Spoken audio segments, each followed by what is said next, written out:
Hello and welcome to the Deck Builders Buffet here at MTG Another Look.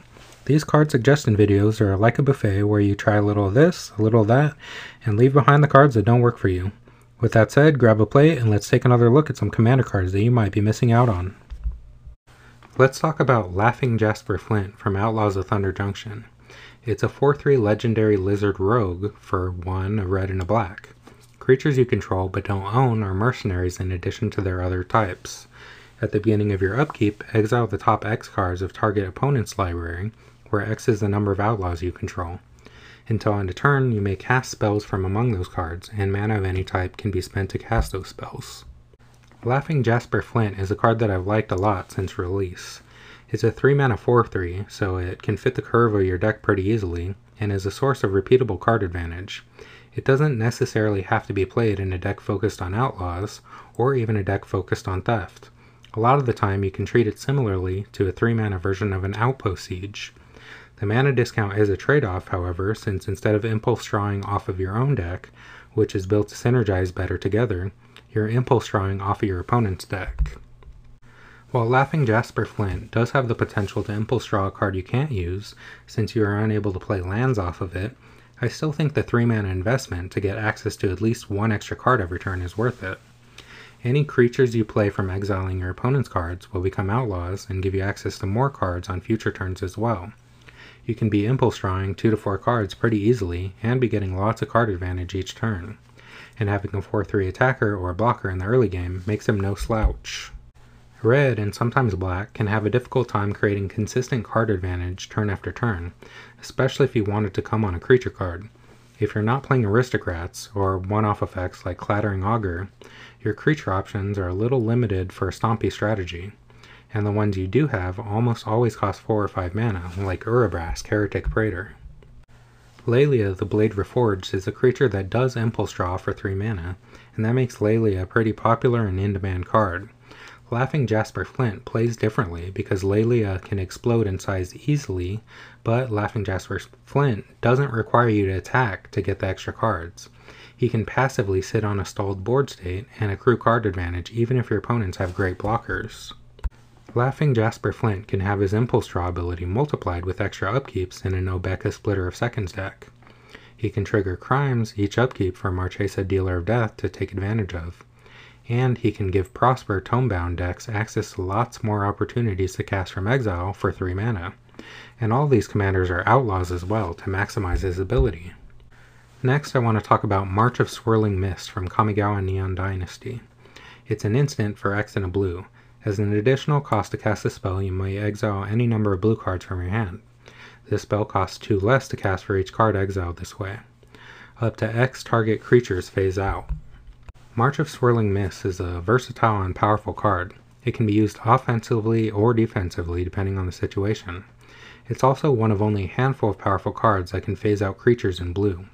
Most phasing effects are used as protection from wraths, like Change of Plans or Clever Concealment, but the March is one of an even smaller group of cards that can phase out your own creatures or your opponents. Galadriel's Dismissal and Spectral Adversary allow you to do this as well, with the Dismissal enabling you to phase out your whole board for protection, or phase out an opponent's board for an Alpha Strike, but not both. Spectral Adversary gives you the flexibility of phasing out your own permanents or your opponents, or both, but does cost a lot when you want to phase multiple permanents. It doesn't have a cost reduction effect like Change of Plans or the Dismissal. March of Swirling Mist is sometimes the best of both worlds. You can target 2 creatures for each card you exile from your hand or pay the mana, and it can cost as little as 1 blue to cast. It can be used in response to a wrath to protect your board, or phase out multiple opponent's creatures to enable your Alpha Strike. In a pinch, you can even use it as a not great fog effect to prevent a number of creatures from attacking you for lethal damage. The flexibility of its effect combined with the flexibility of its cost makes March of Swirling Mist a great card for your blue creature decks. March of Swirling Mist is an X spell that targets, so it works great with Hinata Dawncrowned. Hinata reduces the cost for each target, so no matter how many creatures you want to phase out, the cost will only be 1 blue. When combined with Magnus the Red, the March will be able to phase out a board full of tokens for no extra cost, something that would typically be difficult to do, or make getting rid of creatures that can block your token attackers much cheaper.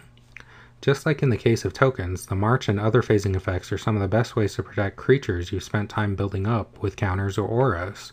You don't want to flicker something like Arna Kennerud Sky Captain, since the modifications will fall off. Next, let's talk about Glimpse the Impossible from Modern Horizons 3. It's a sorcery for 2 and a red. Exile the top 3 cards of your library. You may play those cards this turn. At the beginning of the next end step, if any of those cards remain exiled, put them into your graveyard, then create a 0/1 colorless Eldrazi spawn creature token for each card put in your graveyard this way. Those tokens have Sacrifice this creature, add a colorless. This card is an unexpectedly good common. It's a power-crept version of Act on Impulse, a card that doesn't really make the cut in Commander. Most Impulse Draw sorceries and instants have been upgraded over time to allow you to play the cards until the end of your next turn, which is the difference that pushes them into playability. Cards like Reckless Impulse don't make you lose the cards if you Impulse Draw a card with a higher converted mana cost than you can play that turn. There are a few cards that still see play that only allow you to play the cards until end of turn, the most notable being Jeska's Will. It's a very powerful card that can be a big ritual on top of the Impulse Draw. Jeska's Will is one of the best red cards in Commander. Glimpse the Impossible is not anywhere near the power of Jeska's Will, but it is similar. It Impulse draws 3 cards, just like the Will, and whatever cards you don't play will turn into 0/1 tokens that you can sacrifice for mana. In a way, it's either the Impulse Draw or ramp instead of both. But it can also kind of be both. Often when playing Impulse Draw, you won't be able to play all the cards before the time limit expires. In the case of Glimpse the Impossible, those cards aren't wasted. Instead of staying in exile and being gone forever, the cards you don't play are put in your graveyard at the end of turn. In a roundabout kind of way, it's like a Stitcher supplier trigger that can feed your graveyard on top of everything else. And then, for each card put in your graveyard, you get the ramping token. In the case that you Impulse Draw multiple lands, those cards won't be wasted, they'll be turned into tokens. What's unique about Glimpse the Impossible is that it's one of very few Impulse Draw spells that makes sense to tap out with. You can play this card on turn 3 as a ramp spell. Without doing anything else other than hitting your land drops, you can cast Glimpse on turn 3 and then have access to 7 mana on turn 4. That's not bad at all. The spell is versatile and provides redundancy for draw and ramp effects in your decks. Glimpse the Impossible goes great in red Spellslinger decks like Urabrask. It can help you access more cards on a turn that you're storming off, or provide blockers or more mana for later turns. Glimpse goes well in Judith Carnage Connoisseur.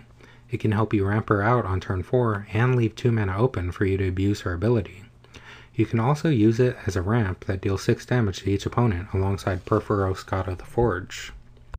Next is Sharp-Eyed Rookie from Karlov Manor. It's a 2/2 human detective for 1 and a green. It has vigilance, and whenever a creature enters the battlefield under your control, if its power is greater than Sharp-Eyed Rookie's power, or its toughness is greater than Sharp-Eyed Rookie's toughness, put a +1/+1 counter on Sharp-Eyed Rookie and investigate. This is a very budget green card advantage card that is still pretty good. It doesn't fit at the top end of the power scale with cards like the Great Henge and Sylvan Library, but it's still pretty playable. If you need card draw redundancy in green, you may want to play it alongside the more powerful cards. Sharp-Eyed Rookie essentially has Evolve, where it grows whenever you play a creature with a bigger stat. It's similar to Fathom Mage, but it costs half the mana, but requires you to pay mana later to draw the cards when you crack your clues. Fathom Mage will be better in decks built around it, but the Rookie can be played in more decks and makes more permanents. I think it's more aptly compared to Tireless Tracker. Both make clue tokens without having to pay mana by doing something you already want to be doing, either curving out into bigger creatures or making your land drops, and both are great at making lots of permanents to sit on the battlefield that can be turned into cards for mana, sacrificed by other permanents for value, or animated into attackers with Tangle Trove Kelp. Sharp-Eyed Rookie fits as a growable beater that provides card advantage in stompy decks like Galta Stampede Tyrant. It fits in decks that care about artifact tokens like Gimbal Gremlin Prodigy. It can also enable a lot of fun interactions with Essex Fractal Bloom by turning your clues into your best creatures. The last card for today is Claim Jumper from Outlaws of Thunder Junction. It's a 3/3 rabbit mercenary with vigilance for 2 and a white. When Claim Jumper enters the battlefield, if an opponent controls more lands than you may search your library for a Plains card and put it onto the battlefield tapped. Then, if an opponent controls more lands than you, repeat this process once. If you search your library this way, shuffle. White is the second best color when it comes to land ramp, and that's entirely because of its catch-up ramp cards. Claim Jumper is a great addition, and is one of the top 5 best. I would say that the 2-drops are usually better, with Knight of the White Orchid still being the best. Archaeomancer's map is one of the best white ramp cards as well because it provides card advantage. But Claim Jumper is definitely up there. Claim Jumper can ramp you twice if an opponent had 2 more lands than you, and it searches for any planes, like Knight of the White Orchid or Core Cartographer. That means it can help fix your colors by searching for dual lands or finding utility planes like Mistveil planes. Claim Jumper doesn't do anything if you don't have fewer lands than an opponent, and typically these effects aren't reliably repeatable in Blink decks. When you include Catch-Up Ramp, you may want to add in a few cards that can help enable it, like Orzhov Basilica or a Lotus Field.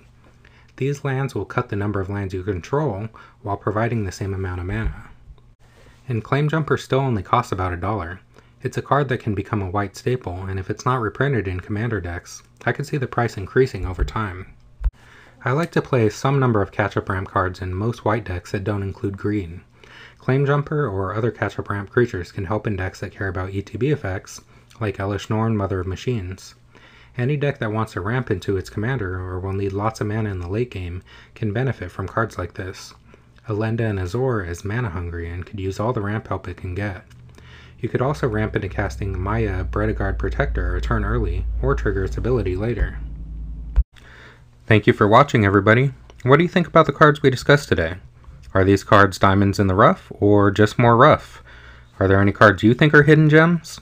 Let me know in the comments down below, and give the video a like and subscribe if you want to see more videos like this. I will see you next time, and have a great rest of your day.